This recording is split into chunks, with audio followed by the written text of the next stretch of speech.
11 जनवरी 1964 को अमेरिका की हुकूमत ने सरकारी तौर पर यह ऐलान कर दिया कि सिगरेट कैंसर का बाइस बनता है। इस ऐलान से सिर्फ एक दिन में $8 अरब की ट्रेड और 7.5 लाख लोगों की ज़रिए आमदन दांव पर लग चुका था। इस सब के चलते तमाम बड़ी टोबैको कंपनीज की सेल्स काफ़ी हद तक गिर चुकी थी, लेकिन एक कंपनी की सेल्स मुआशाती तौर पर इतनी बढ़ गई कि वो दुनिया की चौथी बड़ी कंपनी बन गई। 1970s में जब सिगरेट के एड्स पर टोटली पाबंदी लगा दी गई थी, तब ये ब्रांड और भी ज़्यादा फेमस हो गया और ये दुनिया का सबसे बड़ा सिगरेट बनाने वाला ब्रांड बन गया। जिस ब्रांड की मैं बात कर रहा हूँ, इस ब्रांड का नाम मार्लबोरो है। मार्लबोरो आज इतना बड़ा ब्रांड है कि इसके कस्टमर की तादाद इतनी ज़्यादा है कि इसके जो नेक्स्ट 10 कंपेटिटर्स हैं, उनकी टोटल सेल्स कंबाइन कर दी जाए तब भी इसकी सेल्स उनसे ज़्यादा है। सवाल ये है कि इन्होंने आखिर ऐसा किया कैसे कि वही कैंसर और पाबंदी जिसने इनके बिजनेस को बंद कर देना था, उसने इसको एक $58 बिलियन का ब्रांड बना दिया। इस सवाल का जवाब एक मार्केटिंग स्ट्रेटेजी में छुपा है, जिसको लाइफस्टाइल मार्केटिंग स्ट्रेटेजी कहा जाता है।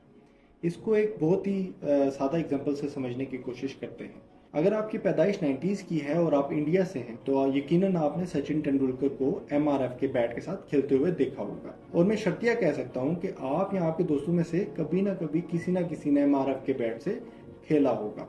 और जब भी आप मार्केट बैट खरीदने के लिए जाते थे, तो आपके पास दो ऑप्शन होते थे। एक बगैर स्टिकर वाला बैट आपके पास एज ऑप्शन मौजूद होता था और एक MRF का बैट मौजूद होता था। तो आप सिर्फ MRF का बैट लेते थे क्योंकि आप अपने आप को एज अ सचिन तेंदुलकर देखते थे, आप उसकी तरह अपने आप को खेलता हुआ प्लेयर देखते थे। तो इसी तरह 1964 में जब बाकी कंपनीज अपनी साख को बचाने की कोशिश कर रही थी, तब मार्लबोरो ने एक डिफरेंट अंदाज इख्तियार किया। उन्होंने सिगरेट पीने को साबित करने के बजाय एक किरदार इंट्रोड्यूस करवाया, जिसको मार्लबोरो मैन कहा गया।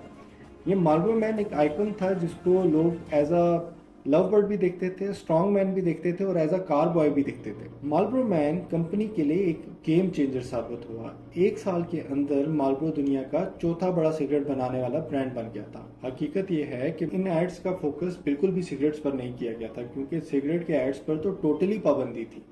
तो मार्लबोरो ने ज़्यादातर फोकस सिगरेट के बजाय मार्लबोरो मैन पर किया और दूसरे ब्रांड्स अपनी प्रोडक्ट्स को दिखाए बगैर मार्केटिंग करने में काफ़ी मुश्किलात का सामना करते रहे, लेकिन मार्लबोरो कामयाबी से अपना पैगाम पहुंचाता रहा। इस सब में हमारे लिए सबक ये है कि आज भी पॉप कल्चर का यूज़ कर या फिल्म में स्मोकिंग दिखा के इसको एज अ लाइफस्टाइल आपको रिप्रेजेंट किया जाता है और आपको मजबूर किया जाता है कि आप भी स्मोकिंग करके आउटस्टैंडिंग लें। अब इस कहानी से ना सिर्फ आप एक बिजनेस लेसन लें, बल्कि ये लेसन भी लें कि ये टैक्टिक्स सिर्फ ब्रांड को बढ़ाने के लिए इस्तेमाल किया जाता है, ना कि आपको एक हीरो दिखाने के लिए किए जाते हैं। मोस्टली लोग आजकल स्मोकिंग सिर्फ इसलिए कर रहे हैं क्योंकि उनके आइडल स्मोकिंग करते हैं या उनका कोई मूवी में ऐसा हीरो होता है जो स्मोकिंग करता होता है, जबकि वो इन्हीं ब्रांड्स की एक पैदावार होती है जिसमें आपको इनकरेज किया जा रहा होता है कि आप स्मोकिंग करें।